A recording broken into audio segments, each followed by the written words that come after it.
August 12, 1944.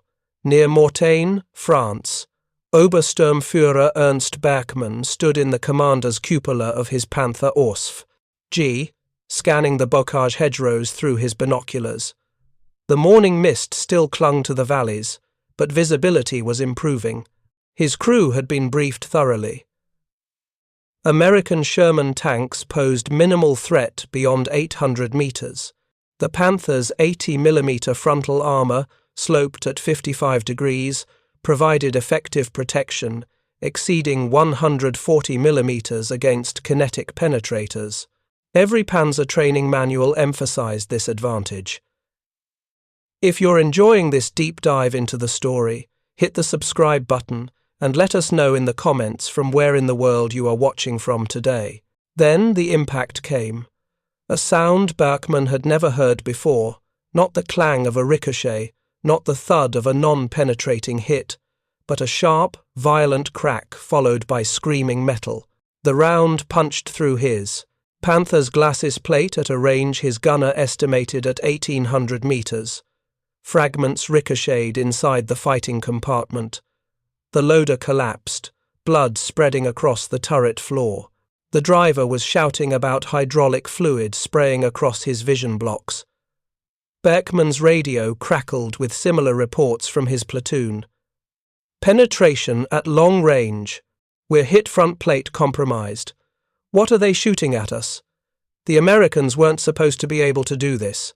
German intelligence had assessed the M4 Sherman's 75mm gun as adequate only for close-range engagements against Panther frontal armor.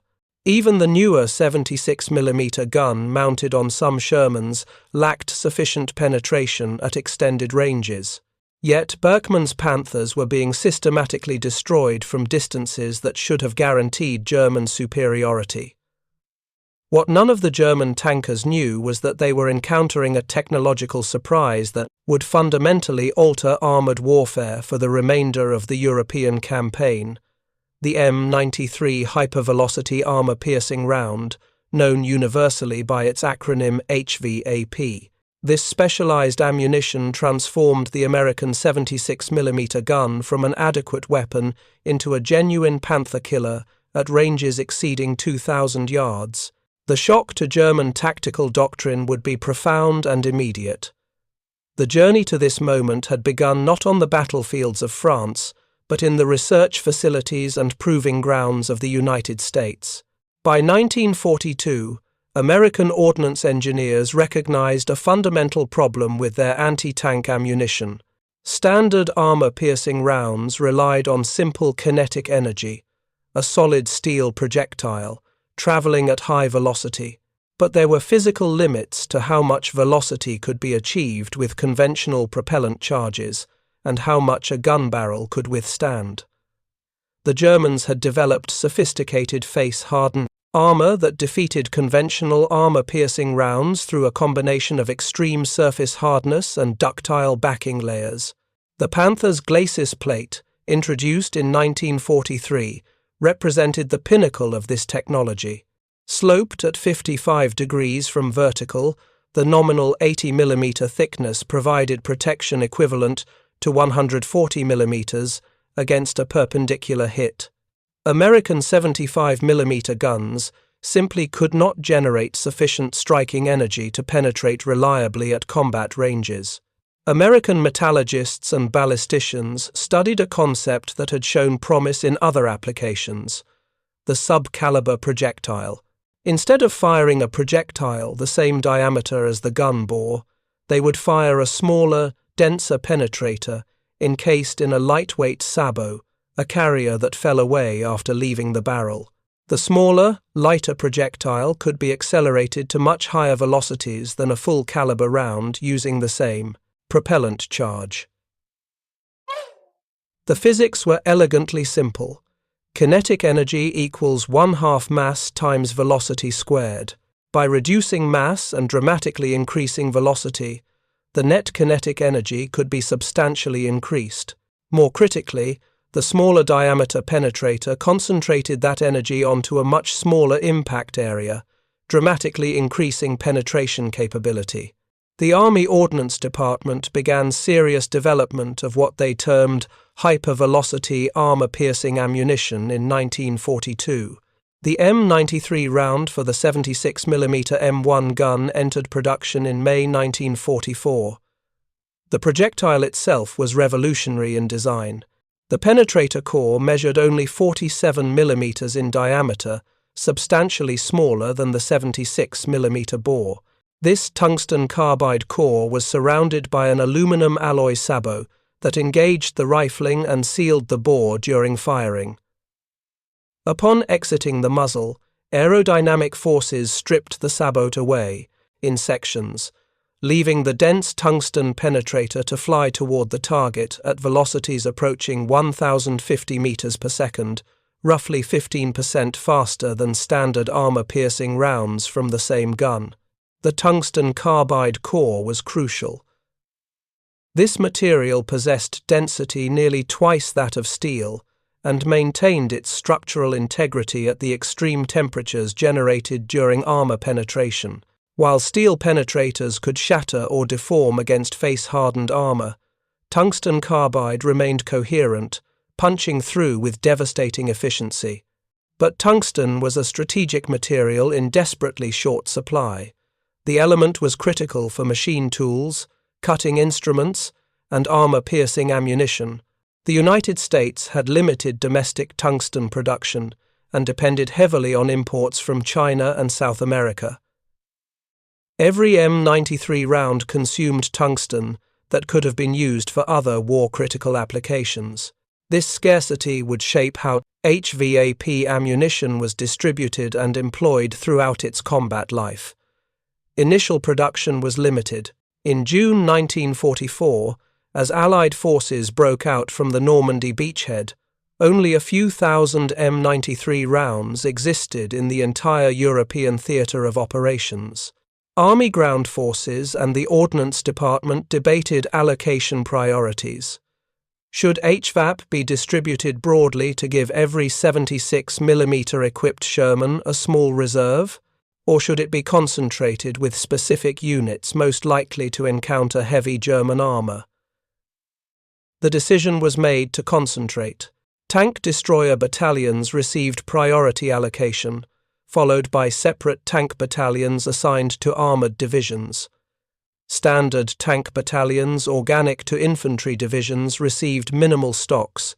Individual tank commanders might have only 3 to 5 HVAP rounds among their entire ammunition load of 71 shells. Crews were instructed to reserve HVAP for critical engagements against Panthers, Tigers, or other heavily armored targets where standard ammunition proved inadequate. This scarcity created tactical challenges. Tank commanders had to identify targets accurately before expending precious HVAP rounds. The difference between a Panther and a Panzer IV had to be determined instantly, often at ranges exceeding 1,500 meters, where visual identification was difficult. Gunners had to estimate range precisely, as HVAP trajectory differed from standard ammunition, requiring different aiming points. The first shipments of M93 ammunition arrived in Normandy in late June 1944, just as Operation Cobra, the American breakout from the bocage, was being planned. Units equipped with M4A1 and M4A3 Shermans mounting the 76mm gun received small allocations with minimal instruction beyond basic ballistic tables. Tank crews had no opportunity for live fire training with the new ammunition. They would learn its capabilities in combat. The tactical situation in Normandy had grown desperate for American armor. German Panther tanks, organized into ad hoc Kampfgruppen, dominated the open approaches to Caen and Saint-Lô. The Panther Ausf G represented the most formidable medium tank in service anywhere in 1944. Its 75mm KG 42 litres, 70 gun. If you find this story engaging, please take a moment to subscribe and enable notifications. It helps us continue producing in-depth content like this. Could penetrate Sherman frontal armor at ranges exceeding 2,000 meters. Its sloped armor defeated American 75mm and most 76mm fire at all but point-blank ranges.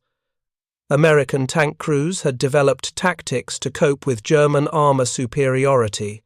They relied on numerical advantage, attempting to maneuver multiple Shermans to attack a single German tank from different angles simultaneously. They used terrain aggressively, advancing by bounds from cover to cover, minimizing exposure. They called for air support whenever possible, though Jabos fighter bombers were not always available and weather frequently prevented their employment. These tactics worked, but they were costly. American tank losses in Normandy were severe. In the first 6 weeks following D-Day, the 1st and 3rd Armies lost over 500 medium tanks. Crew casualties were proportionally horrific. Tank crews knew they were outgunned and under-armored. Morale suffered accordingly. The appearance of HVAP ammunition, even in limited quantities, provided a psychological boost, far exceeding its tactical impact in those early weeks. The first documented use of M93 HVAP in combat occurred on July 8, 1944, near Hill 122 outside Saint-Lô. Staff Sergeant Lafayette Poole, commanding an M4A1 76mm Sherman of the 753rd Tank Battalion, engaged a Panther at approximately 1,600 meters. Poole's gunner, Corporal Wilbur Richards, loaded the single HVAP round they possessed and fired. The tracer showed a direct hit on the Panther's glacis plate. The German tank stopped immediately, smoke pouring from its engine deck. Poole's after-action report noted, "Used special armor-piercing round against Jerry Panther at long range. Penetration achieved where standard AP would have bounced. Recommend increased allocation of special ammunition." This terse notation represented the first confirmation that HVAP could defeat Panther armor under combat conditions at extended ranges. Poole and Richards would become legends in 3rd Army. By the time Poole was wounded and evacuated in September 1944, his crew had destroyed 12 Panthers, 11 other German tanks, and 258 other enemy vehicles. While Poole's exceptional performance reflected his skill and aggression, HVAP ammunition was crucial to his success against heavy German armor.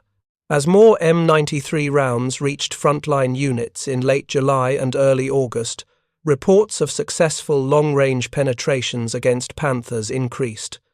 Tank destroyers of the 899th Tank Destroyer Battalion reported destroying 3 Panthers at ranges between 1,400 and 1,900 meters during fighting near Vire.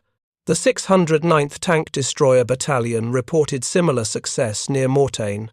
What shocked German tank commanders was not simply that American guns could penetrate Panther armor. They knew that close-range hits from 76mm guns could achieve penetration under favorable circumstances. What shocked them was the range at which penetrations occurred.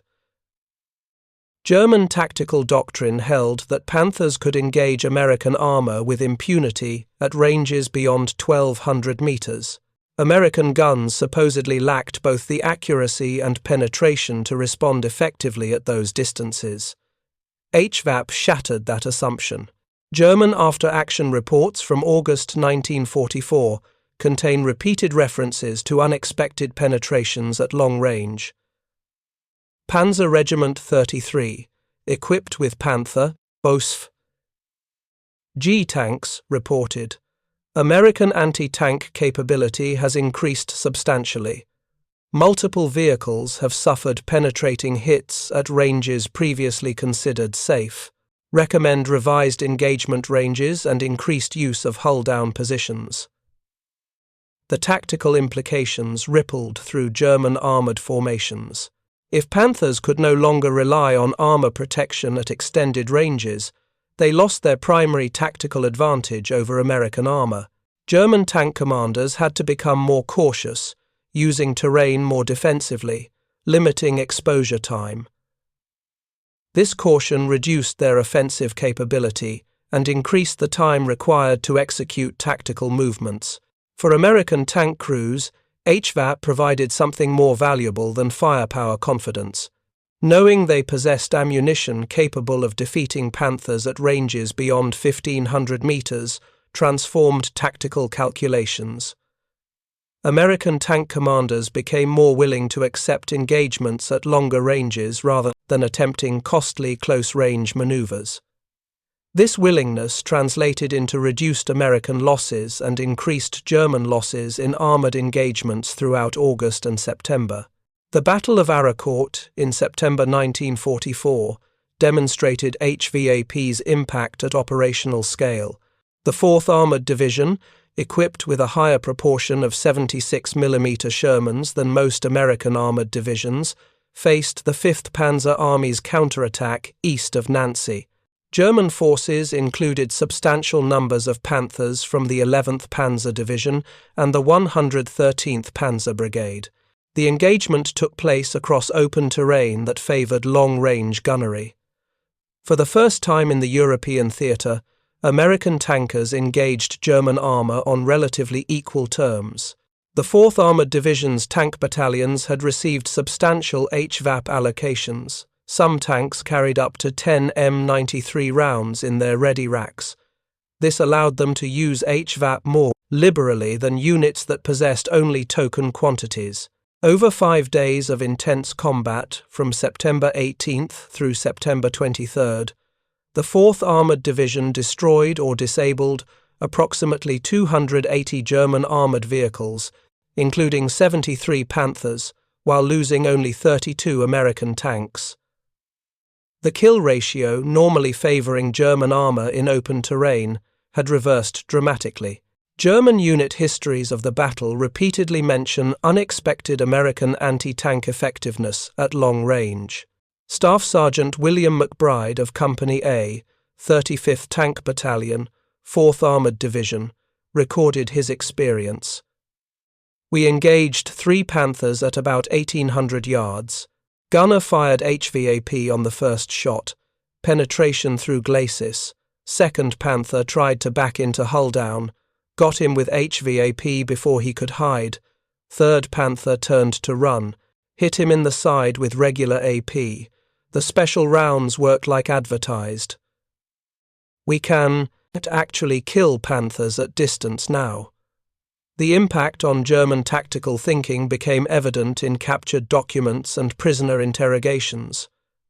A report from the 5th Panzer Army, dated September 27, 1944, noted, American tank destroyers and newer model Sherman tanks have demonstrated significantly improved anti-tank performance. Previous intelligence assessments underestimated American gun penetration capability. Engagement ranges must be increased and exposure time minimized. Panzer tactics evolved accordingly.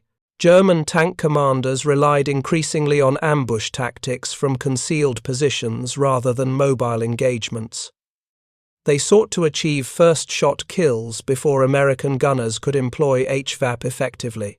They concentrated fire on individual American tanks to achieve rapid kills rather than distributing fire across multiple targets. These adaptations were sensible but represented a defensive mindset that reduced German operational flexibility. The Panthers' design philosophy had emphasized frontal protection, accepting vulnerability from the sides and rear.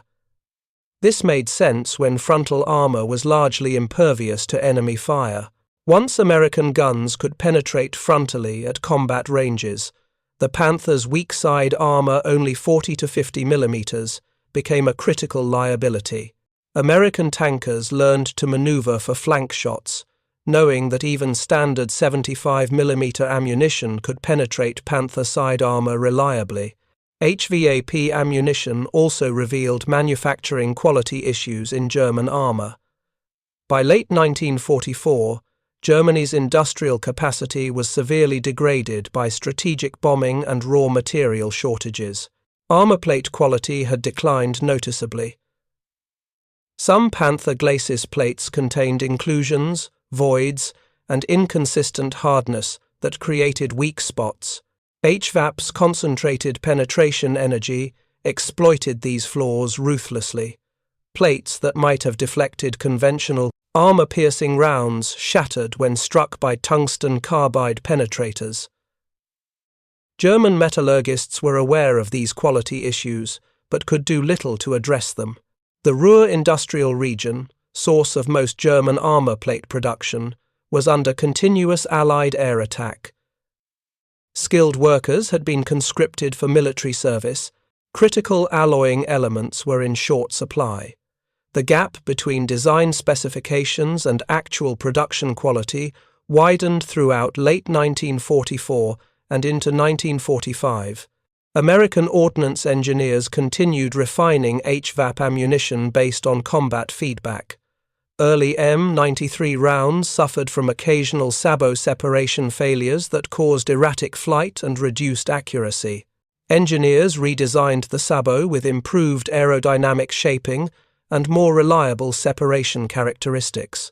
By October 1944, the improved M93A1 round entered production with substantially better accuracy at extended ranges.